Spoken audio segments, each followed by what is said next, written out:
Parfois, on perd des gens de vue, pas de dispute, pas de drame, juste des chemins qui se séparent doucement. Et c'est normal. On évolue, nos besoins changent, nos priorités aussi. Ce n'est pas une faute ni un échec. Certaines personnes étaient là pour une saison, un moment précis de votre vie, et elles ont joué leur rôle, et vous, le vôtre. Ce lien existait et c'est déjà précieux. Il faut accepter les départs comme on accueille les rencontres, avec gratitude. On ne peut pas retenir tout le monde pour avancer. Laissez-vous aller et faites-vous confiance. Ceux qui doivent rester marcheront à votre rythme, et vous, continuez d'avancer en paix. C'est un passage qui parfois peut être douloureux. Perdre quelqu'un, même sans conflit, peut faire très mal. C'est souvent un deuil silencieux. Parce qu'il n'y a pas de raison claire, juste une distance, un vide, et on se surprend à penser à cette personne, à ce qu'on aurait pu dire, à ce qu'on aurait pu faire, à ce qu'on ne comprend pas, et ça serre parfois le cœur.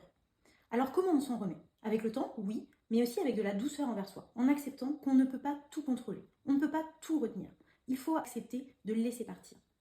Ce vide deviendra un jour un espace pour vous, pour d'autres liens, d'autres rencontres, pour vous retrouver aussi. Ce n'est pas facile, mais c'est un passage, et on doit le traverser. Un jour, on pensera à cette personne, sans douleur, juste avec paix.